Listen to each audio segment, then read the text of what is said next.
Hello and welcome to Trails, Tales and Fails. Today's guest is someone who's raced on the biggest stages, from representing GB to running UTMB to recently charging 500 kilometers solo across the desert in one of the most extreme ultra challenges out there, the Speed Project. Holly Stables, formerly Holly Rush, is a former international road marathoner turned trail and mountain specialist. This year she tackled something totally uncharted, running from LA to Vegas. This episode dives deep into how she prepared, what happened out there in the heat, and what she learned. If you like the pod, please give us a review and share it on socials. We really appreciate it and it helps grow the pod. We hope you enjoy the app.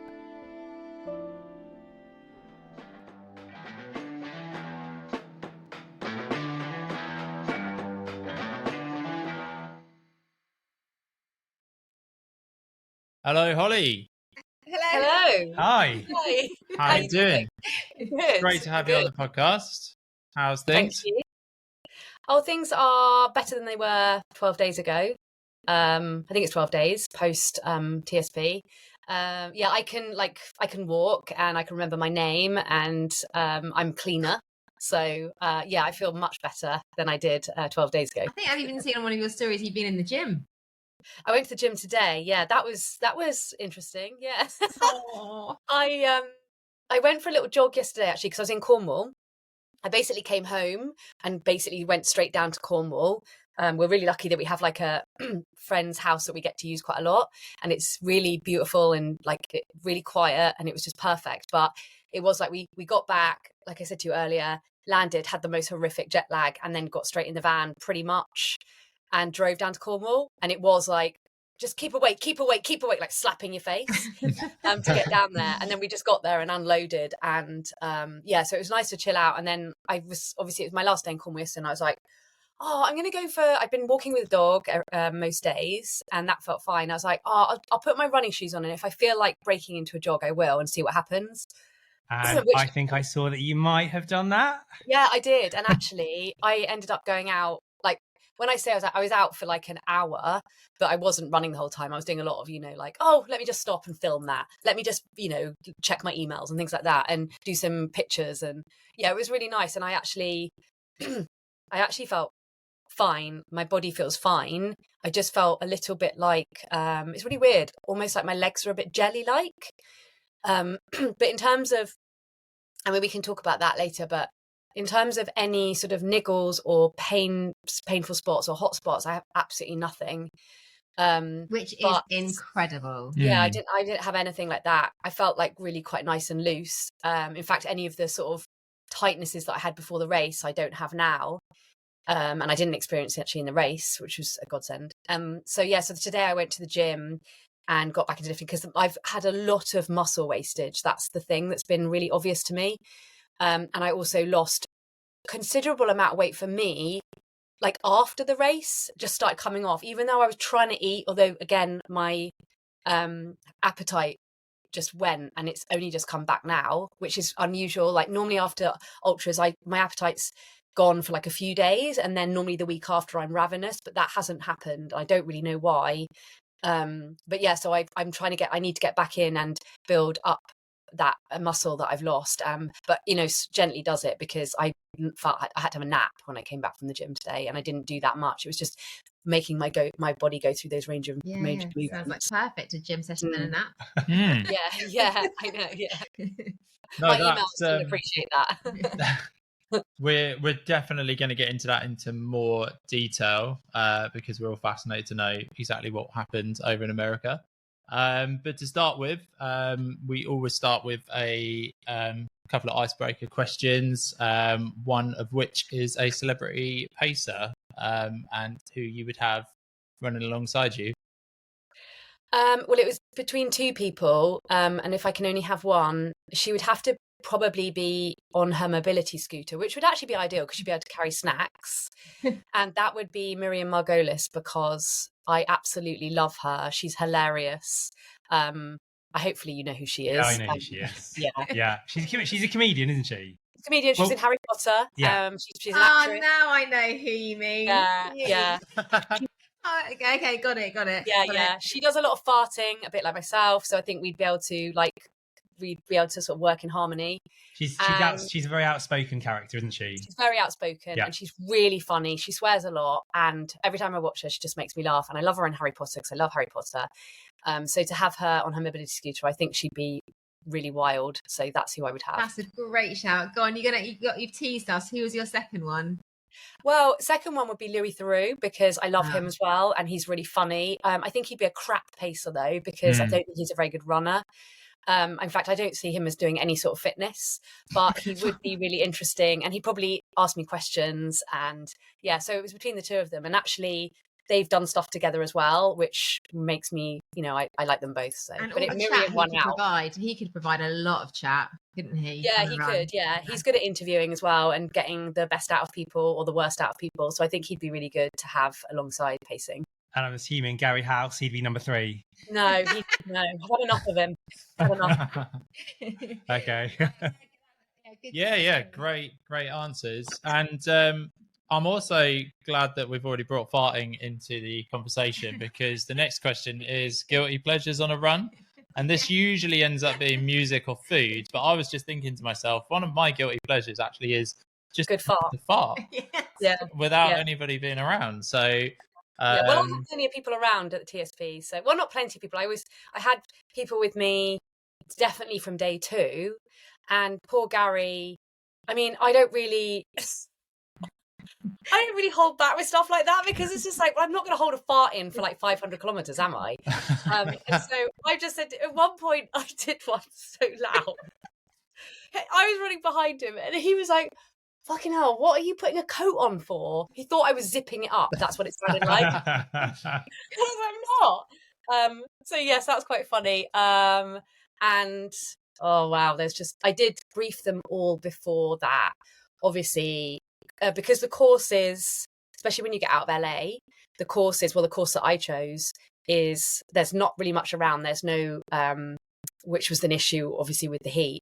There's no trees really as such, or there's Joshua trees in places, but there's not much cover. It's not like in the UK if you're running in the woods and stuff and you go, oh, I'm just going to need to take a pee here or something more, like a solid wee around here. But it was just like, guys, you are going to have to accept that if I need to pee or something, it's just going to happen. And for you guys, I mean, if you've done ultras, trying to do a pee like 100 or something miles in, I just end up peeing like a cow.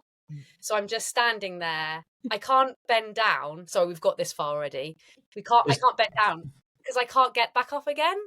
So there was a lot of standing, doing wheeze and stuff.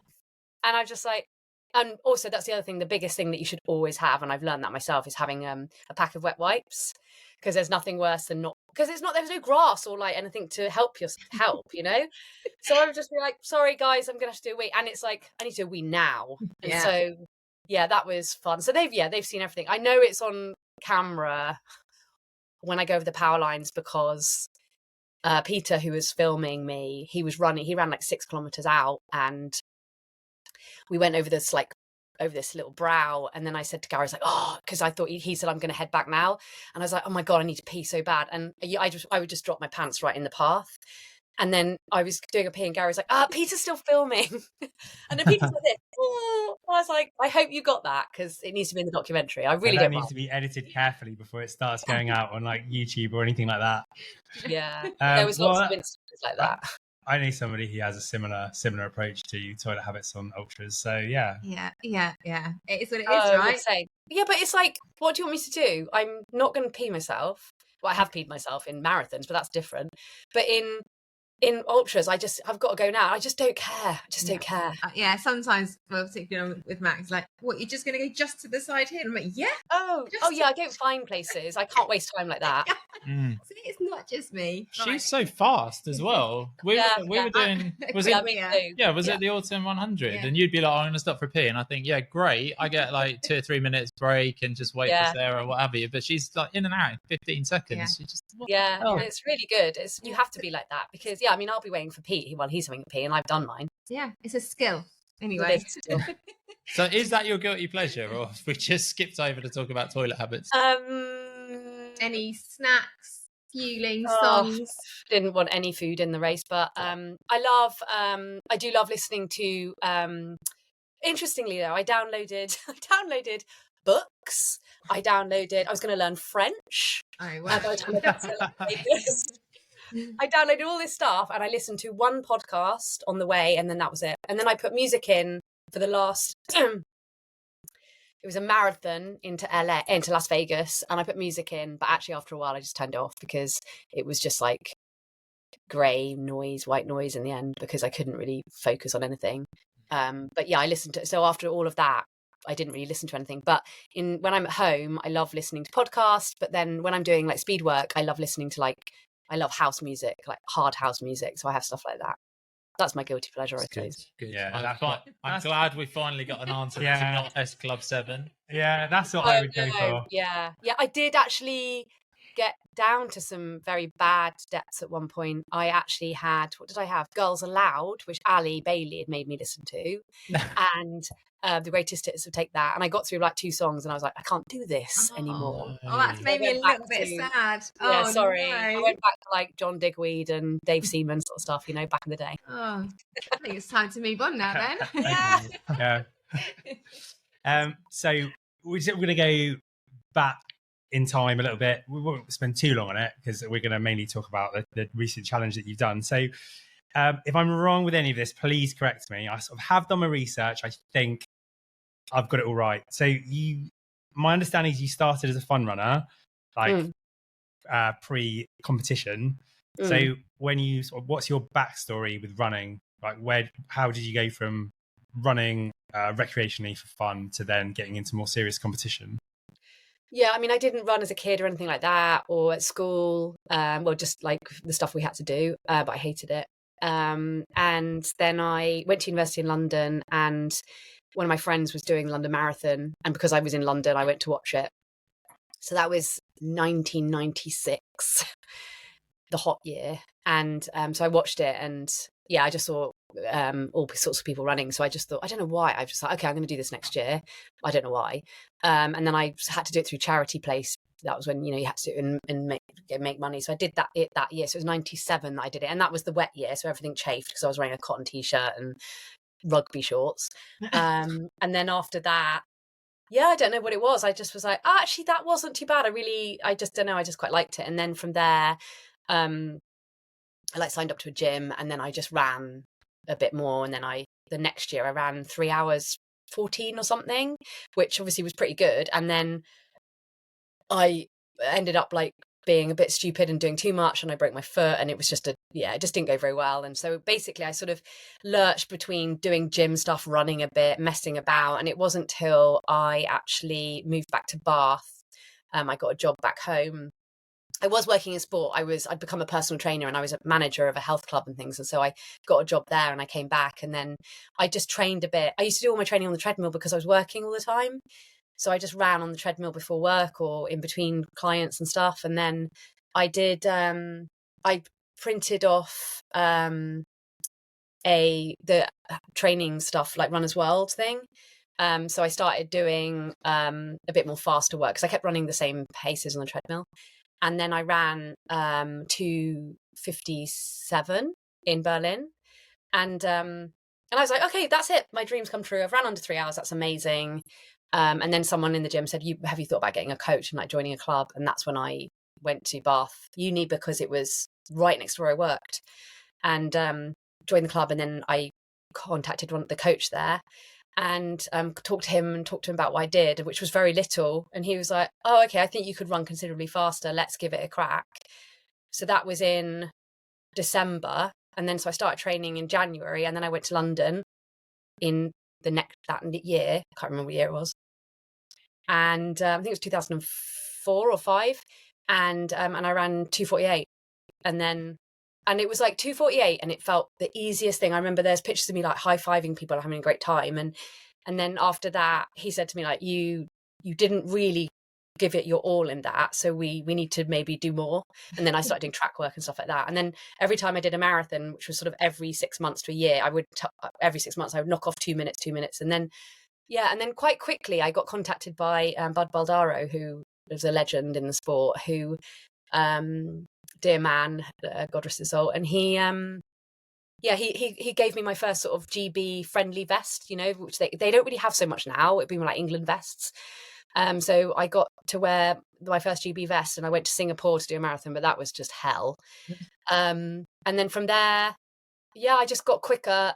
I got quicker, and then I went to the 2010. I went to the London Marathon, which was the trials for the European Championships and the Commonwealth Games, and I'd already got the qualifying time, but I had to be in the top 6 women for Great Britain to get into the team. And I finished 6th, and I ran, and the qualifying time had to be under 2:38, so I ran under that, and then I got selected, and I was just like, wow, it's just like weird. It's like that was never my thing. That was never on my radar. So that's probably the European Championships was one of my highlight of my running career, and because that race went better than I expected, I came 3rd Brit in that, meant that I got automatically selected for the Commonwealth Games. So that year was big. You know, I did 3 marathons quite close together. Yeah, that's amazing. Yeah, so that was amazing, and you know, you'll probably know more than me, but I'm guessing that's quite an unconventional way to do it, to sort of like just sort of fall into it a little bit later than people who are maybe doing competitive running from like their teens, early 20s. Yeah, I mean, I was talking about today with Pete, my husband, actually. There are more people now probably have done it, like people like Anya Culling and people like that. But for me then, all the girls I was competing against had been sort of juniors or had come from that background, whereas I had no background. My background was riding, but that was it. It wasn't anything else. And so, it was sort of came out of the blue. And I think about potentially, in fact, I did some stats literally the other day because I had to send some to someone about something. And I worked out that, so I started running in 1996, which is a long time ago. There'll be lots of people listening to this that weren't even born. So I started running in 1996. And I ran my first sub 3-hour marathon in 2004. So it was 2004.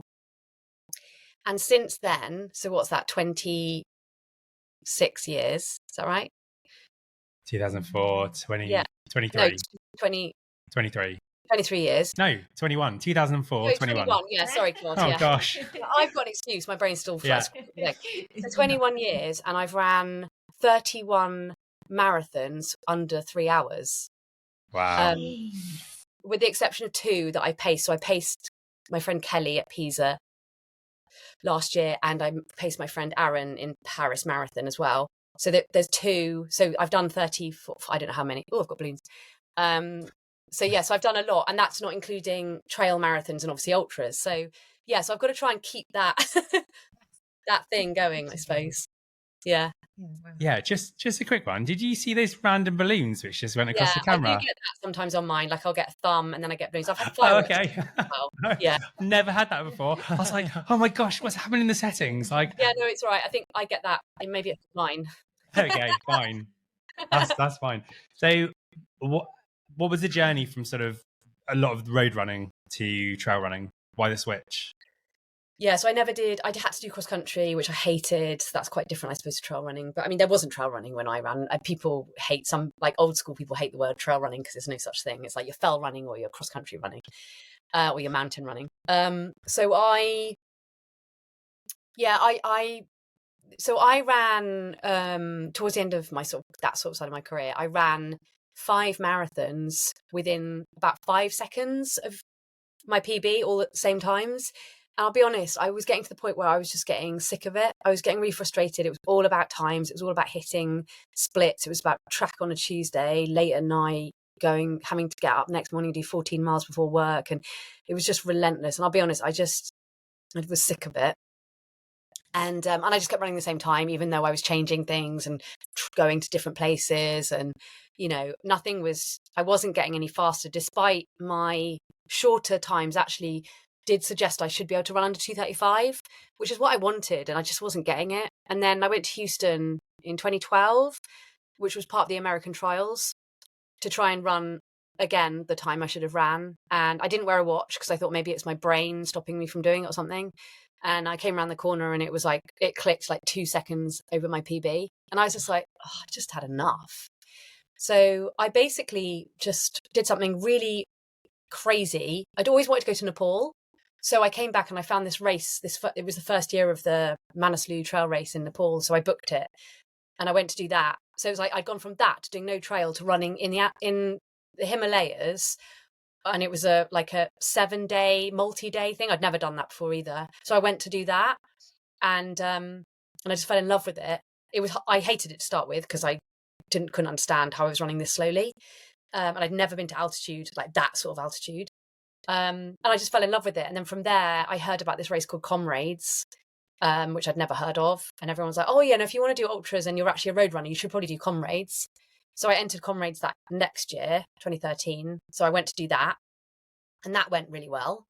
And then I just started doing more because I wanted to do road because I hadn't done off road, but I realised there's not many ultras that are road. No. So I had to do trail. So I just started doing stuff like that, and then I started doing mountain stuff, which was terrifying.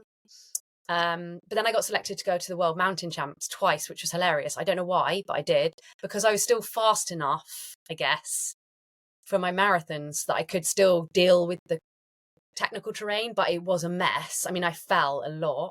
I raced in Poland my first year and I fell and cracked my knee open, but I still did well considering.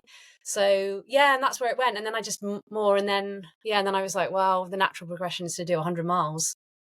But I waited until my 40th birthday to do that. So I did it actually on my 40th birthday. Oh, did you? Yeah. What a way to mark the 40s. Pardon? What a way to mark I know. the 40s. Yeah, exactly. And someone had packed a little pork pie, because I was really into pork pies then, pork pie birthday cake thing, which I had sort of halfway. Oh, that's brilliant. That's brilliant. Yeah. Do you think that your background in personal training sort of helped you along your journey, or do you think that actually you just drew more on external people, or were you? Because I know your husband Pete. I listened to your podcast with Bad Boy Running.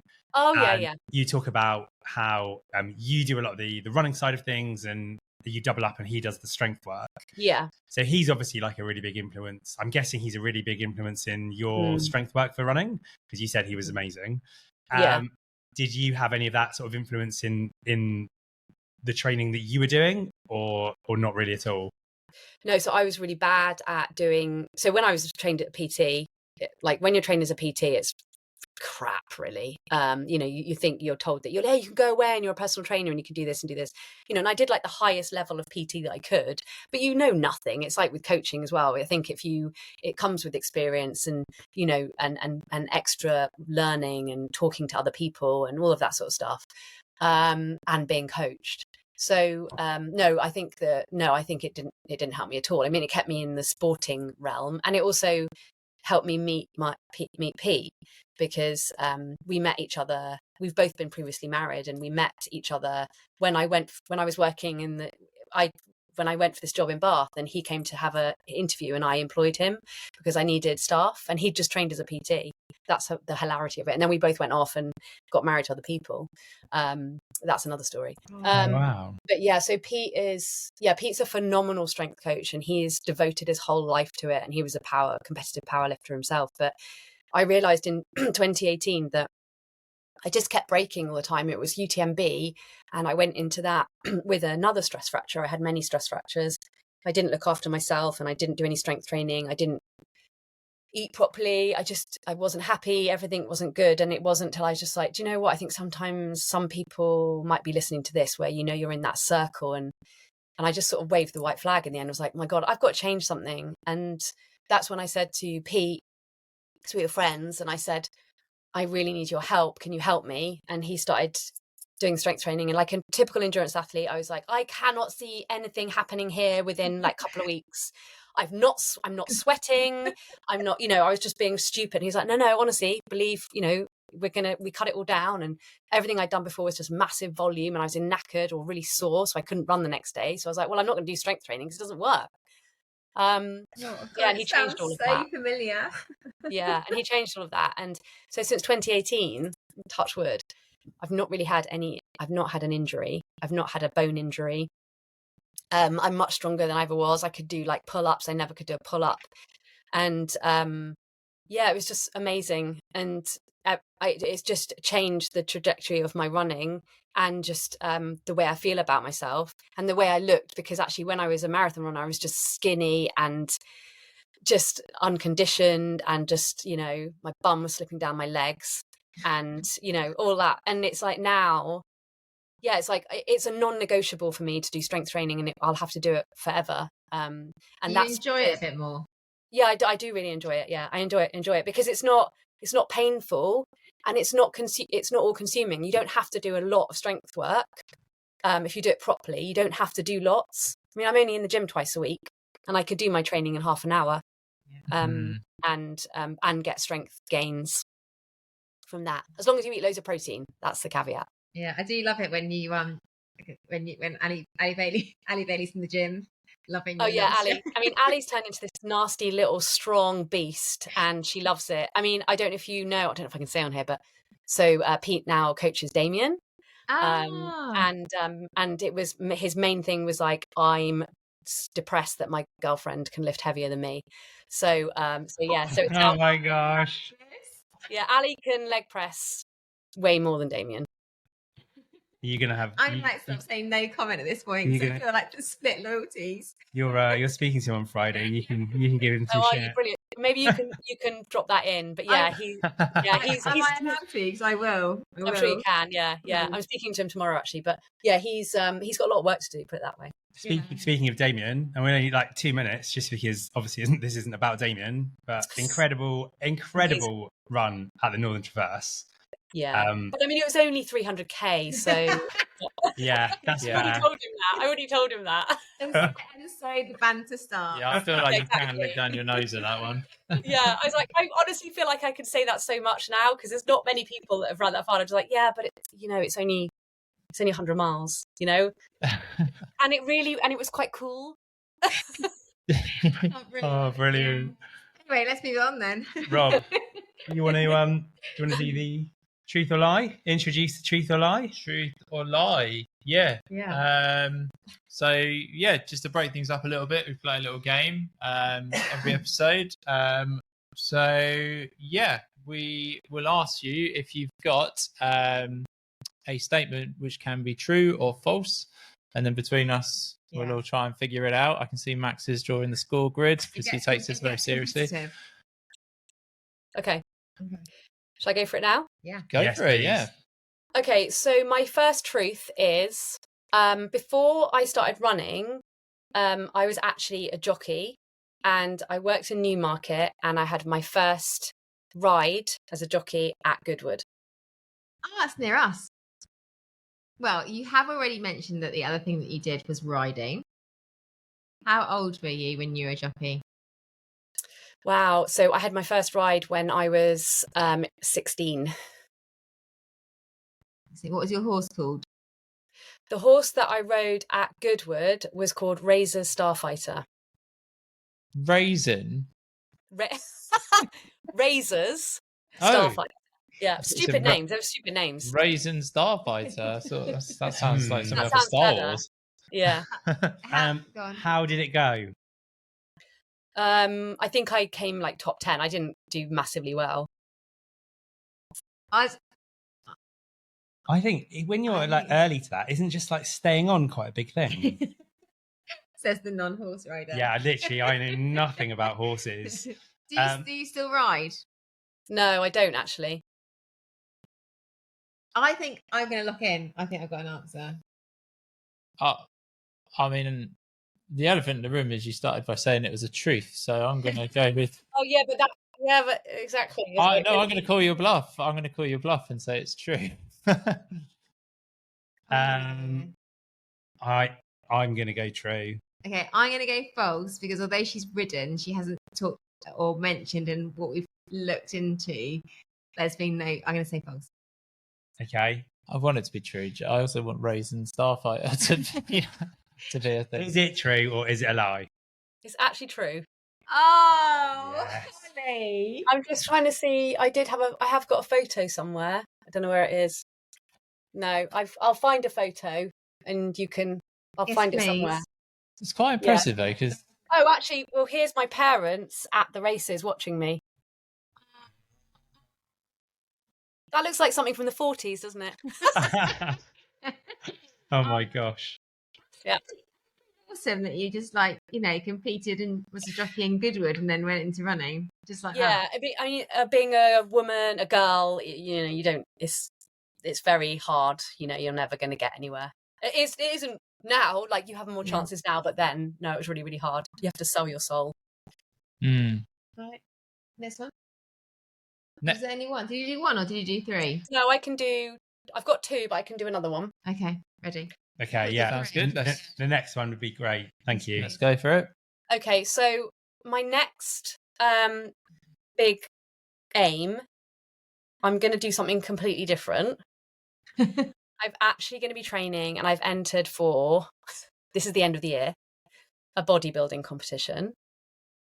And I'm going to enter the bikini competition.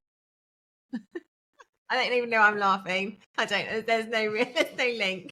Just so you know, I train at a bodybuilding gym, and that's where Pete works, at a bodybuilding, where he did work out of a bodybuilding gym. Yeah, it looks like a pretty serious gym. Yeah, it does. Having seen your Insta story. Oh, but I mean, it's so far removed from running 500k.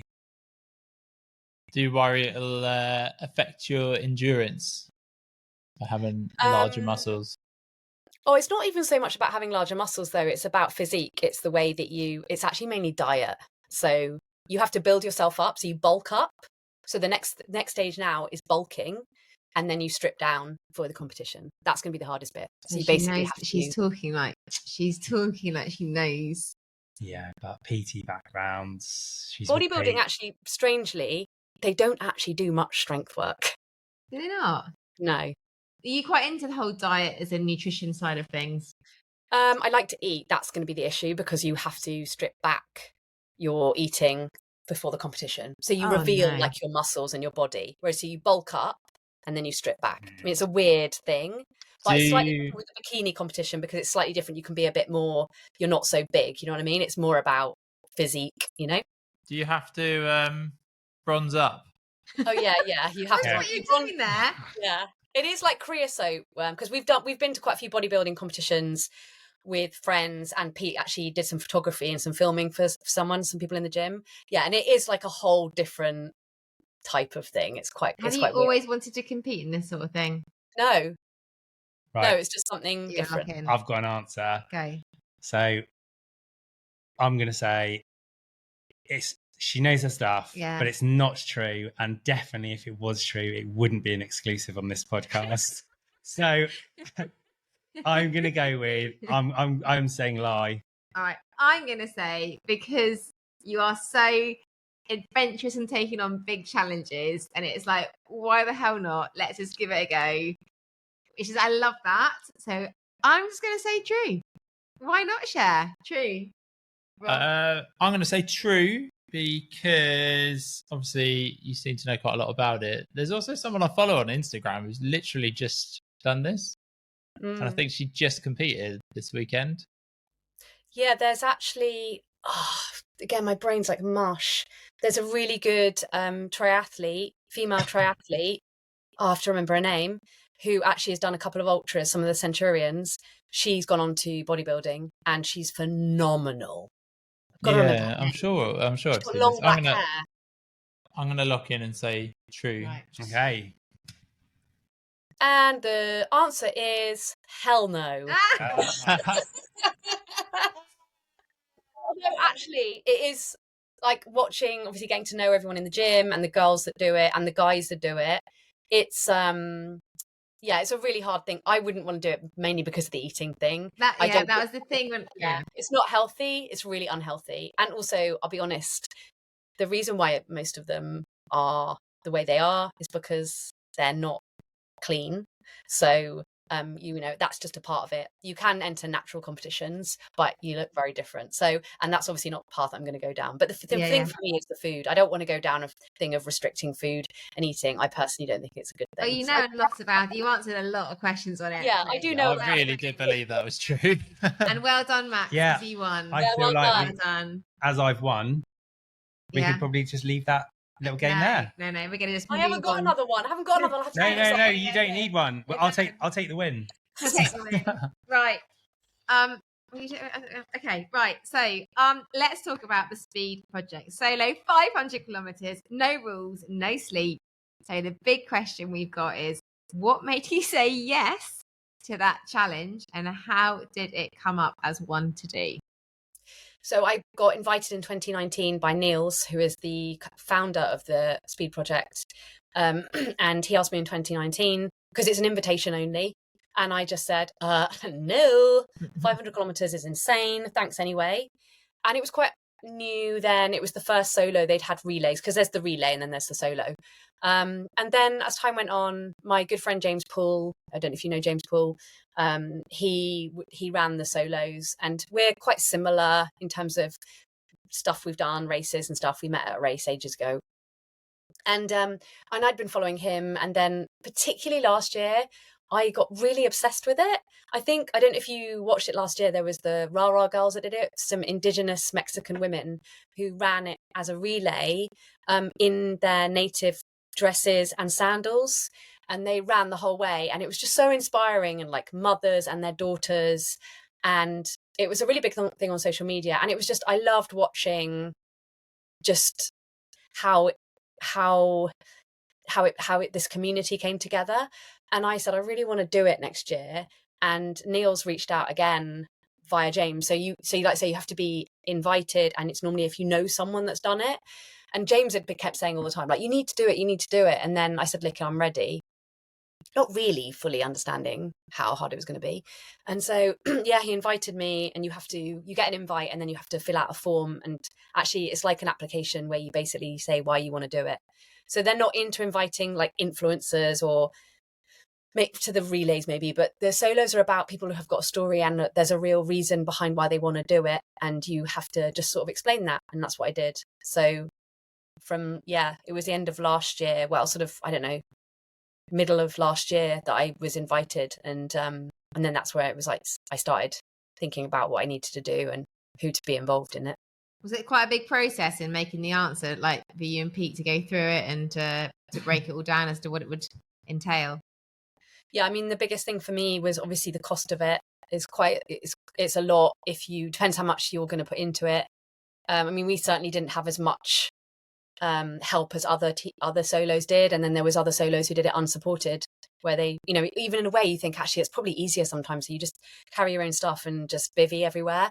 But this year was particularly hard because it was like one of the hottest years. I don't know if it's hottest year ever, but that I actually was like, thank God I do have an RV with me. But I didn't have a 4-wheel drive. Like, people had RVs and a 4-wheel drive for the off-road stuff, because they could follow them the whole time with water. There were sections where there's nothing, so you have to carry everything for the route that I did. Yeah. So that leads into how did you the scale of it, and seeing all of your stories, which have been amazing. And I guess, where do you even begin to plan something like this? Like, where was your starting point? Yeah, I mean, you can't, like I said before, you can't really plan or train. Well, I didn't know how to train for it, because I'd only ever trained for like a 100-mile race or 170k race. And that had checkpoints and stuff. So this was completely different. So it really was an unknown thing. The logistics beforehand were really time consuming and slightly terrifying, because obviously you have to get your own route. You have to organise from that route where you think you can meet your RV. And this is a place that I'd never been. I'd never recce'd it. All I could use was like Google Maps and Komoot, so I could actually see Street View. I mean, thank God for stuff like that. I could use Komoot Street View to see, because a lot of the roads would just suddenly just stop and it would just be sand. And so I'd be like, guys, you're driving a massive RV that you can only go this far and you'll have to turn around. Whereas people who had a four-wheel drive or a Jeep, they could do the whole thing. So I had to work that all out. I spent hours and hours breaking everything down into, the whole route was broken down into sections according to where they could see me. So for some sections, I could see them loads, like in LA, the first bit. So the first sort of like, I don't know, 40, 50 miles was relatively easy, although you're driving through LA, downtown LA, in a massive RV that they'd never driven before. That was terrifying for them. But then when we got out sort of in the desert, there'd be sections where I literally couldn't see anyone for, like, the longest section was 30 30k, which sounds not that much, but it took 5 hours. For one athlete, it took them 24 hours, because that was Jackie, and she's a blade runner. Big shout out to Jackie. She ran the whole thing as an amputee. Yeah. Incredible. Yeah. She was incredible. And so yeah, and we had no idea how long that would take, because at that point it was like over 200 miles, and it was the hottest part of the day, where it was hot, and it was the highest part of the course. It was about 1600 meters at that point. So yeah, so for that, yeah, I couldn't really plan. I could just take I broke everything down into sections. Every time if I ever thought about the whole thing, I'll be honest, I started to have like panic attacks, because I couldn't work out in my head how I was going to do it. Yeah. So yeah, I couldn't really plan for it. We planned as much as we could before, and then we planned as we went along. And did that include the food and the hydration? Because I know you said you found it hard to eat, but as in, did you plan for the occasions, or did you just have to go with the flow? No, I couldn't plan for it at all. I literally had backup. My backup was just Morton gels.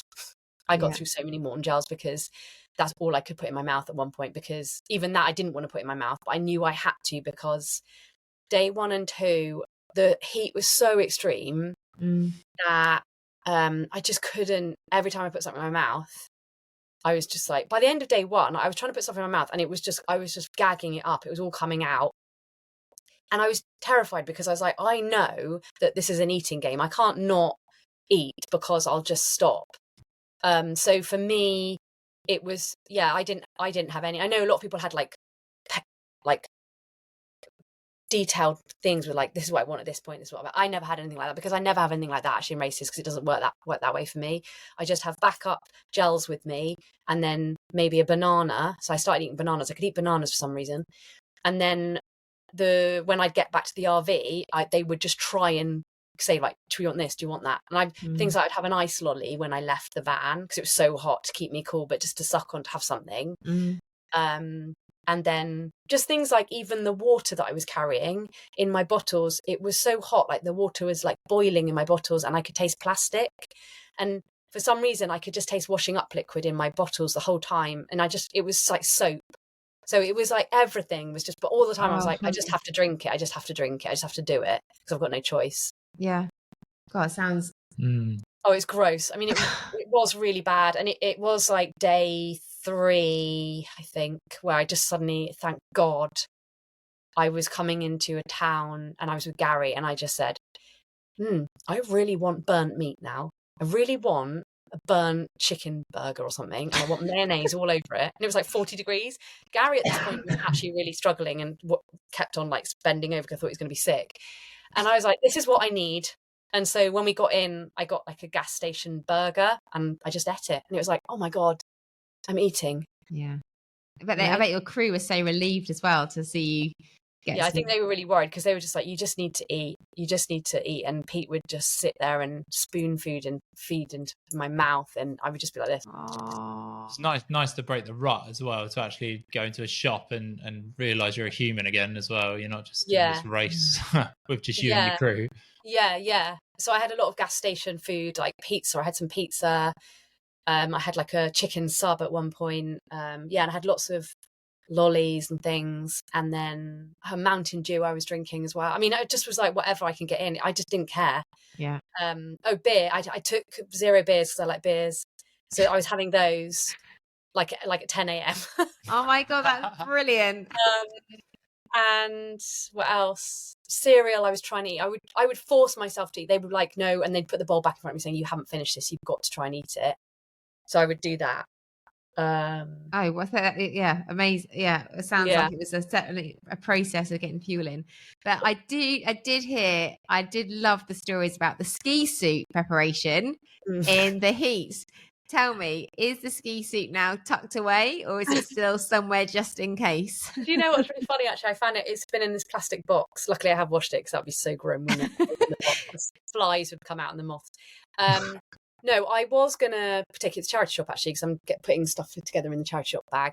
But actually, no, I'm keeping it, because actually, like, heat training is really valuable for many reasons, not just for training in the heat, but also for helping potentially with your blood volume and again, increasing your fitness, etc. So I will keep it because some of the athletes I coach are doing heat training now as an extra sort of stimulus to boost. I loved it. I thought it was a brilliant I haven't seen a picture of it, but in my head I've got this like shell suit. You need to see it. It's on one of my reels. I'm running on the treadmill. Yeah. I mean, the funny thing about our gym is like, because it's full of people who are doing really, like, you'll be in the gym and someone will come in and drop their trousers and start posing in front of the mirror. That's totally normal for bodybuilders. They'll just be standing there in their pants then. And so for me to come in and wear a ski suit and a woolly hat and gloves and have my hood up and run on the treadmill, they're just like, oh, all right, Holly. Like, hi. Standard practice. Here we go. I think they thought I was like being a boxer or something. And like, and when you say to them like, oh, why are you doing that? I was like, oh, well, I'm running from LA to Las Vegas. And they're like, oh, okay. Crack So on. nothing. Nothing. Yeah. Here's Holly. What's next? Yeah. So before we came on the podcast, we talked about like how your mind was and how you're feeling after the run. And you talked about your mind feeling like a pile of cooked spaghetti. So and it's a big question. How did you manage those mental low points? Because ultra running does bring those on, and your run was 500 kilometers through so much. So how did you keep that mind, or that positive? How did it work? Yeah. So I'll be honest. I think that if I hadn't have had people with me, like pacing me, especially, I say pacing, just running with me. I basically ran most of day one on my own, and then after that, I had someone with me most of the time, purely because until the end as well, purely because I just actually needed it for safety at night and also in the day for helping me with. I mean, because of the heat was so extreme, they needed to be there for extra water if I needed it.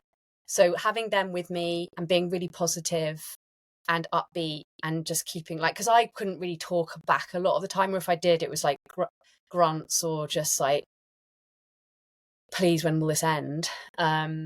So having them with me, and then also breaking it down, like I said, I'd already broken it down myself, and I'd had a printout which had, okay, this is the next place. It was what 3 words, this is where I'll meet you. And so I knew that in the next box, so they would just say, okay, the next section is 7 miles. You need to take this, you need to take that. And they'd pack my bag, and they'd put an ice bandana around me. They'd put like a hat over me. They'd cover me in suntan lotion, and they'd go, okay, so you come out of here, you turn left, and you just need to keep going. And then they would send me a pin as to where the RV was. So that's what I used to get. I used to get panicky when I was coming up to like, say, 7 miles, because quite often it was longer, because I'd only done this on like Komoot and stuff, so it wasn't perfect.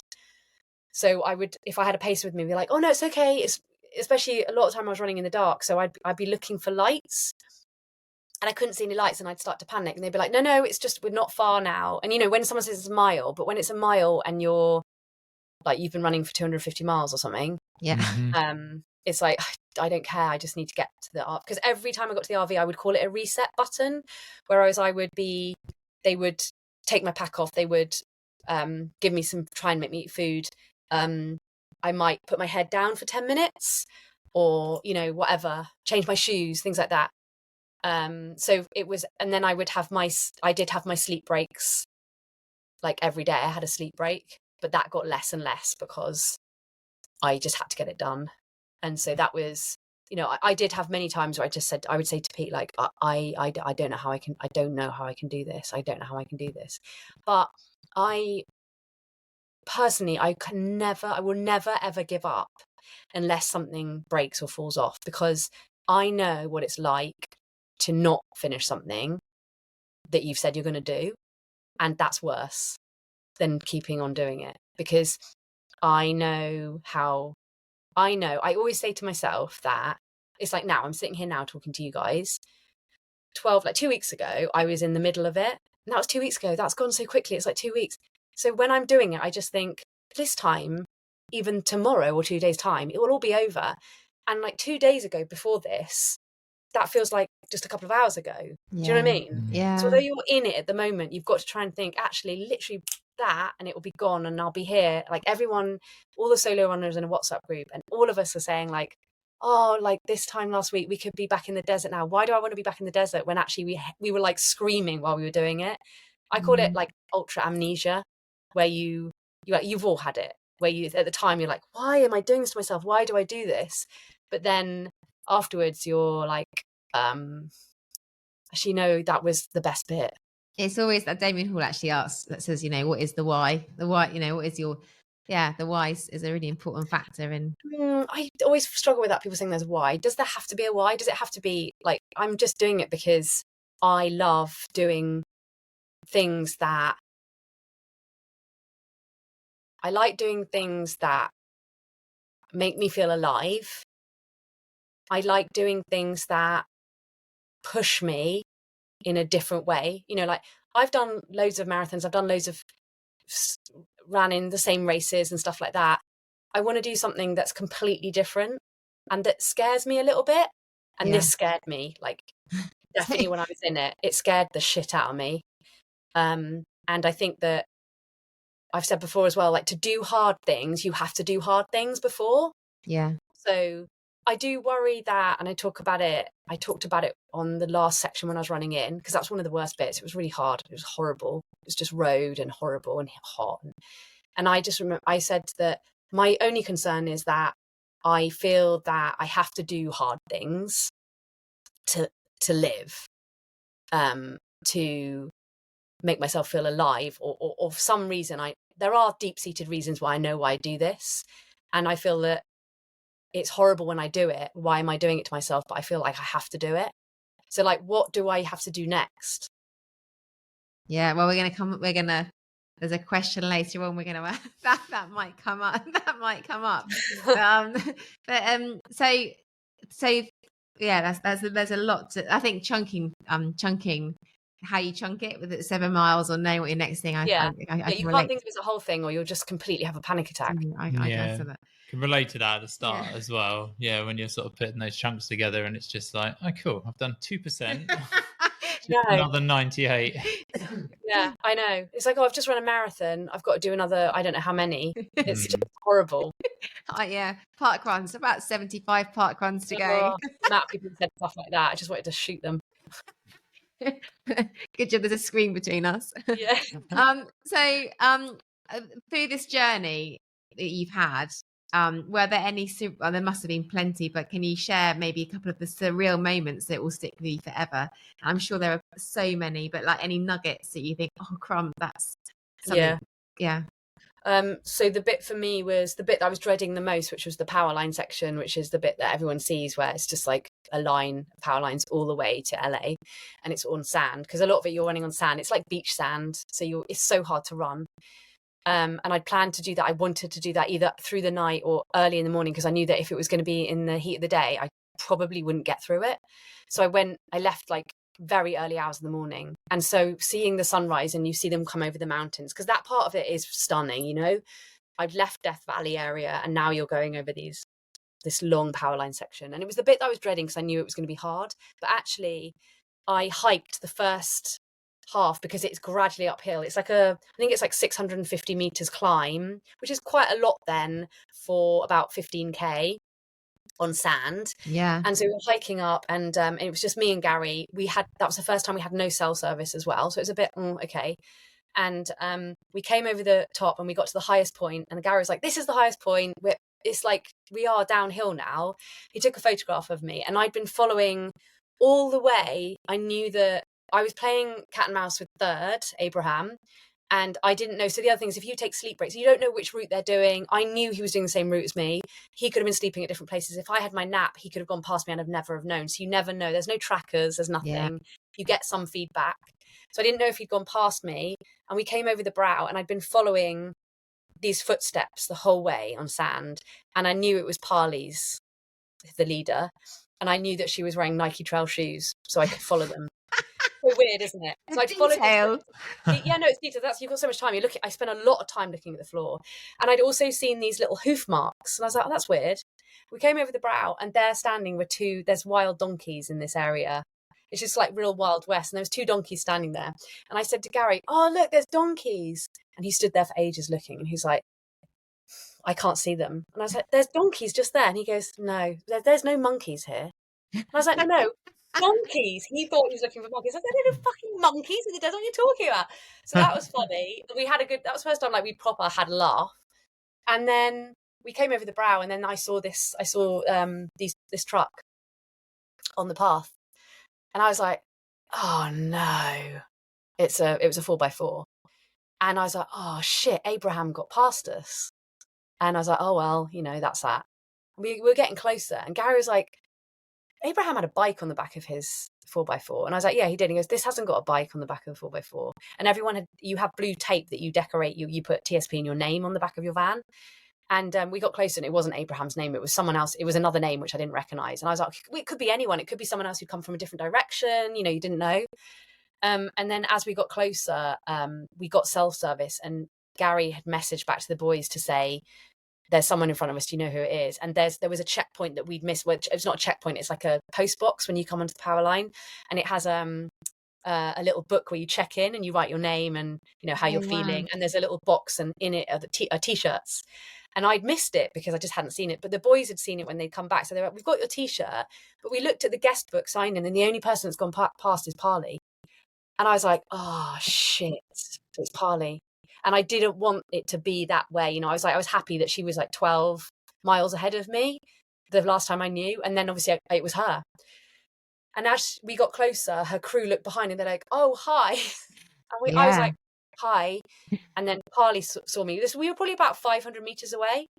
And and she turned around. And as she turned around, she just like shit. And as I came over, I saw her, I just suddenly, my nose exploded, and I just had the biggest nosebleed. It was just pissing out of my face. It was actually coming out of my mouth. Lots of people were having nosebleeds because of the heat and the sand, apparently. It was a thing. She'd had a nosebleed further back, but it was like a monumental. I've got a post of it, and I had a white t-shirt on, and I'm just covered in blood. I think I've seen it on the Sports Shoes t-shirt. Yeah, it's gross. Yeah. And I'm really bad with nosebleeds normally, but this time I was just like, there's nothing I could do. So I had to stand there for like 10 minutes, sort myself out. At that point, she'd put her foot down within reason. You can only put your foot down so much. And then from there, it was like, okay, the race is on. But what stage was that? How many kilometers left was? I think we had about 60k. Yeah, wow. 60k. Yeah. Was it a marathon and a half? Is that? And I'd run out of water at that point as well. So it was hard. And so we got to Prim, and I had to have a proper reset because it was absolutely roasting in Prim. This really weird place in the desert, this town. There's a gas station. So I was able to get some ice and a lollipop and stuff, and I had to reset. And then just Parley pushed on. So all credit to her, it was amazing. But it was amazing that we were so close to it together. That's never happened before. What memories and things to bottle up. It's just incredible to hear it. And it sounds like you had an awesome crew. I know you've spoken about your crew through your Instagrams, and really, my crew were amazing. The boys were so good. I mean, to look after me. Was it 4? Yeah, so it's 5 with me. Amazing. And I might know the answer to this, but I'd love you to share, because it's going to be awesome. Are there any or might there be any YouTube videos coming out to share this epic journey? Yeah, so Peter, my good friend who came over from Austria to film, has documented the whole thing. He came over before as well, so he came to my house before and filmed me training with my heat suit and stuff. And he's making a film which we're really excited about. There may be 2 films actually, like a proper one it's a sports shoes one, and then one that's a bit more our style, that will hopefully come out. I'm really looking forward to that, because I've basically said I want him to just put, and he can put whatever he wants in, and I trust him. He's made some phenomenal films, because he filmed himself doing the PCT, and he's done very big long trails, and he's filmed it all. So yeah, I'm really looking forward to that. So yes, there will be a documentary. Amazing. Watch this space. Can't wait to see a date thrown on at some point. Yeah. All right, I'm gonna over to Rob. Yeah, that was fascinating. I was completely engrossed in that. I don't think I said anything for ages. So obviously the podcast namesake, we get into fails a little bit. So yeah, we just wanted to ask some questions about the sort of tougher bits, the honest bits in races, and the sort of times. Obviously, anything you're not comfortable talking about is fine, and the times that sort of races fell apart. So were there any points during the speed project where you really thought, I am done and I can't carry on? Yeah, so many times. It sounds like maybe Yeah. anything after day one. Yeah, I mean the last drag of day one with Gary, which was properly grim. That's because I couldn't keep any food in. We basically had to hike up this horrible road in the dark towards. It was actually Route 66 we were heading towards, and we had 2 dogs. There's a lot of dogs on the route as well that are loose. That's one thing in America. It's quite weird in that area, so you have to carry pepper spray. No one's been attacked, and also rattlesnakes you have to be careful of as well. So we had 2 dogs come at us, but I mean I wasn't that bothered by it, if I'm honest, because I was just like, whatever, just eat me alive. I'd prefer it. And so they came out at us, and then to get to the RV, the place on the actual route is actually where the PCT joins it as well. You had to go under this. It was basically a tunnel under the road, which has had like raw sewage going through it. You had to wade through. And then we had to get actually onto the railway line. So there's a big railway line there as well, and walk along that for a little bit. This was in the dark to get to the van, the RV. And that was the end of day one. So I think this was the end of day one. It was all one thing before I had my first like nap. And that was about 135k or something I'd done, but I felt like I'd done like 230k. So that was really hard. And then the same on the second night, I did my last sort of stint back to the van, and I was really suffering then, and that was with Pete, and he actually had to hold my hand to pull me towards the van because I was like sleepwalking. Is that picture, the 2 of you holding hands? No, that was different because this was in the dark. It was like, I don't know, 1 a.m. or something. And then where I'd put the what 3 words, I hadn't checked it properly, but we basically were sleeping literally like next to a railway line. So, and the trains that go past there are those really big ones which have just like 3 miles of things attached to them. So it's just like, and that just went on all night. I think I had 3 hours sleep then. But yeah, so that was it. I remember Gary saying in the morning, or whenever, it wasn't the morning, I mean, we'd get up at 3. He'd say, I at one point thought maybe we'd parked on the lines because they were so close. Can you imagine? Like we get taken out by a big railroad.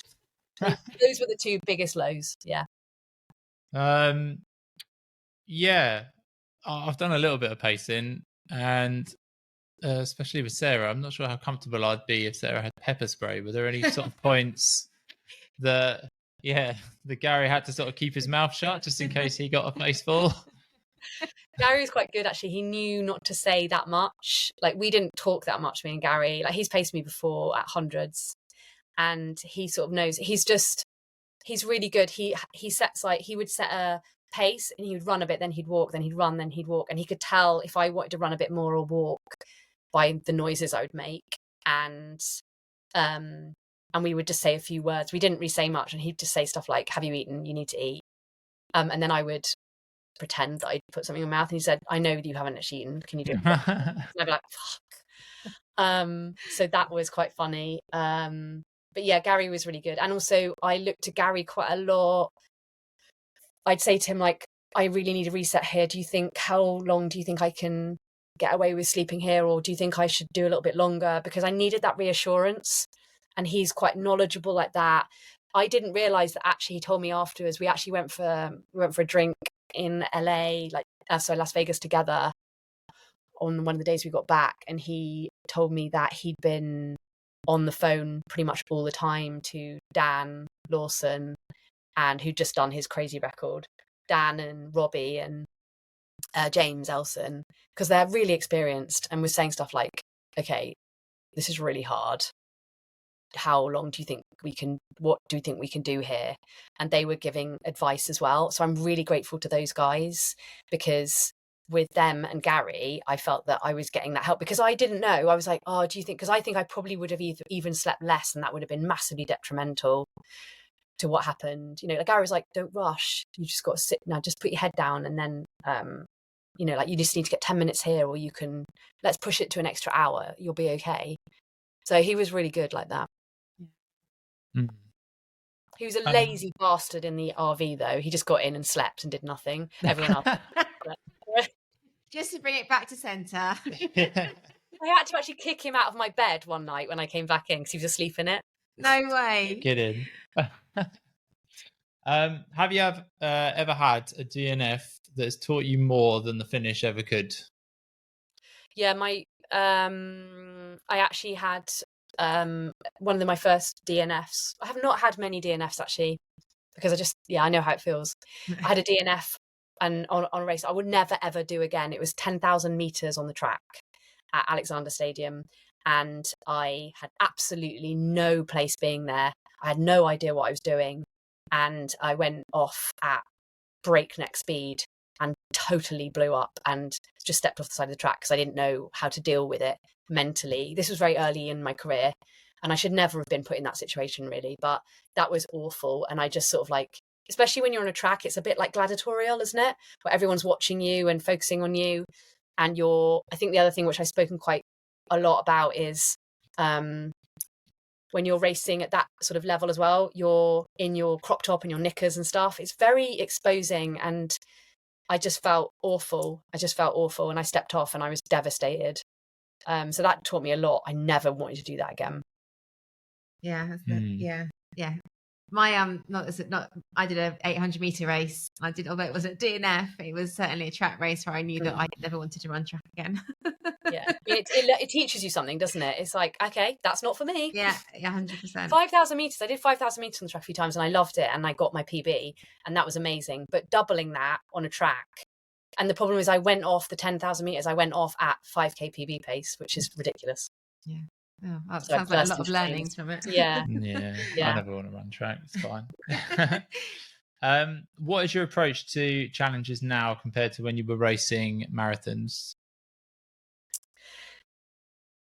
Oh, yeah. Challenges are different when you're racing marathons. Like when I raced marathons, it was all about just split times, running at a pace. It didn't matter where I was running, as long as it was flat and didn't have loads of corners, then that's all like I said, many years I raced all over the place in Europe, especially, and I never noticed the city that I was in because I'd literally go in and do it. I never did any sightseeing. I never did anything. I never enjoyed any of it. I never looked up. It took me many years to realize I ran past Big Ben in London Marathon because I would just look at the blue line or my watch and just stay in tempo.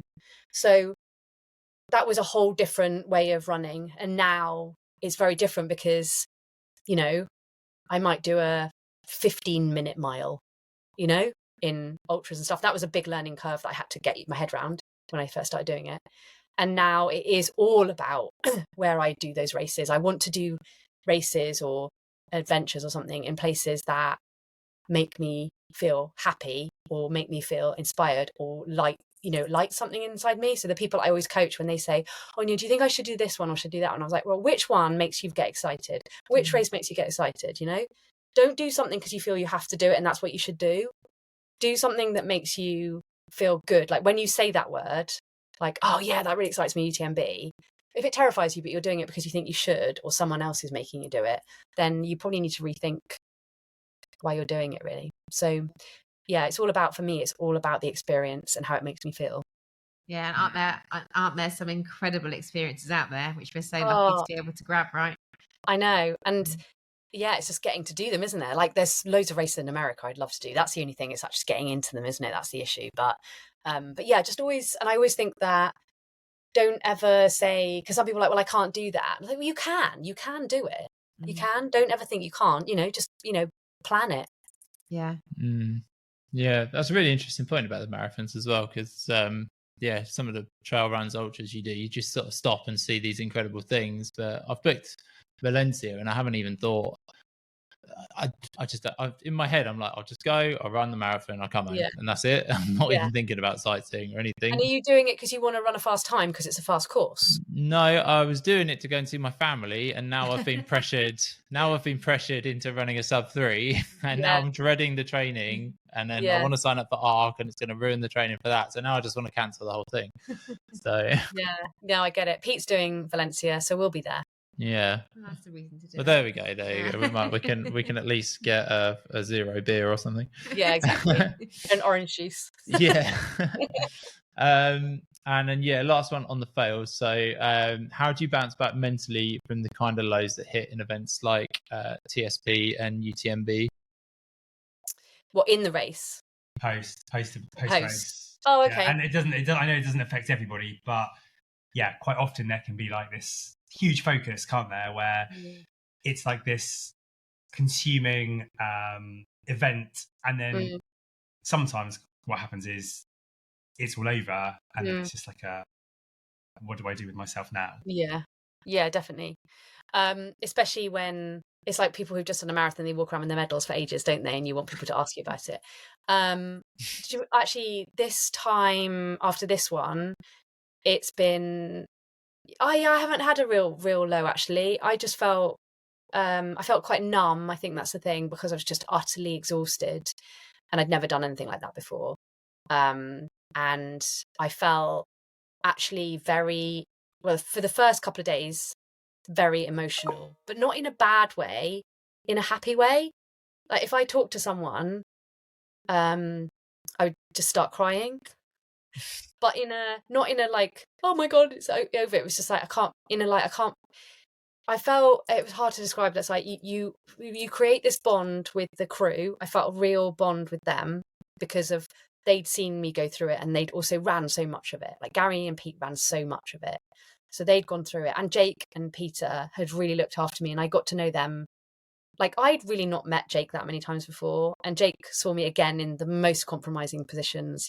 It was just far too much for him, but he was so brilliant, and I just sort of like I felt like he was my brother at the end of it, and so to say goodbye to them, that was really hard. I felt really sad.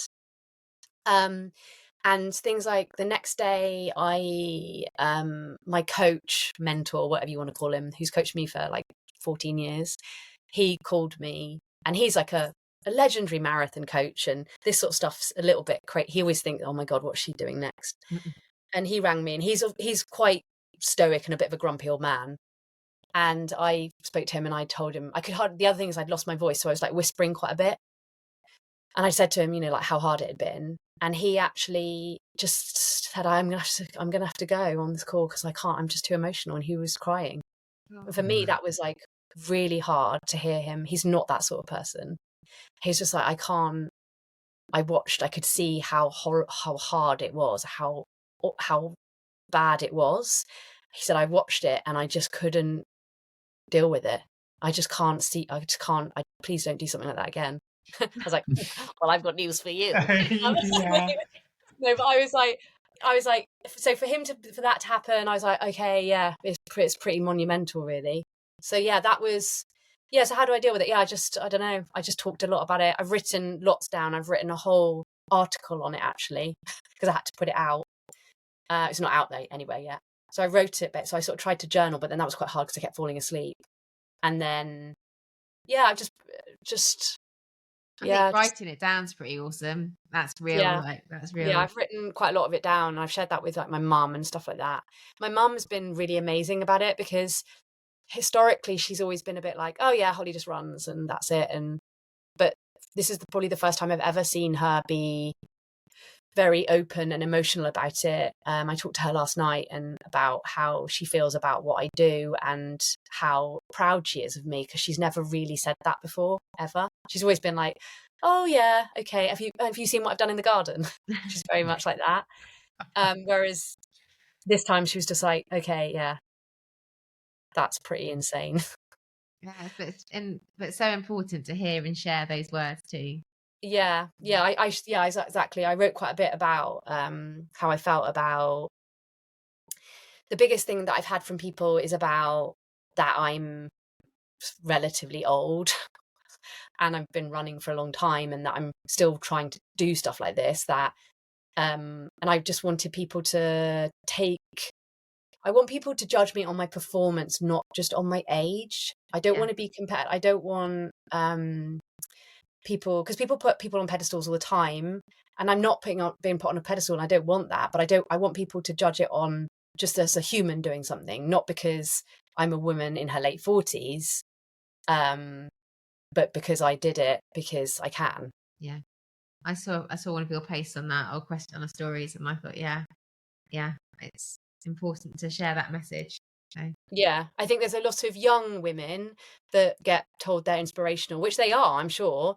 But I think with age as well comes sort of like, well, not wisdom, but experience. And that is actually when you are probably at your most relevant. Whereas I think a lot of older women or athletes are seen as less relevant.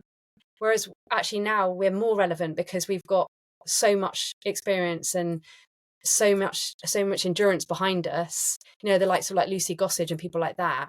Whereas people maybe who are younger are being held up higher and they've only started running in lockdown. I'm not dissing those people, but it's a bit like, okay, maybe we should be listening to some other people. Yeah. No, I hear ya. Right, we've got a new one. Go on. Okay, we're going to do a quick fire round. Okay. It's literally going to take no longer than 2 minutes. Okay, I promise to not tremble. So we're going to ask some questions, and then you just need to answer just as quickly as possible. Okay. Hallucination highlight during the speed project? None. Go to recovery snack. During or after? After. After any ultra, what would be your go-to? Oh, after any ultra? Any ultra. A pastry. Oh, yum. Favorite mountain in the world?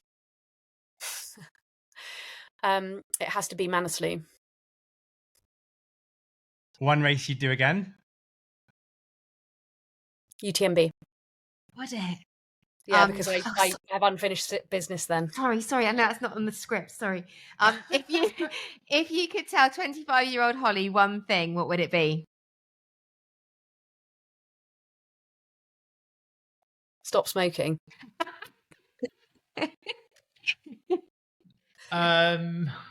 If you where are we? If you could do any race in the world, what would it be?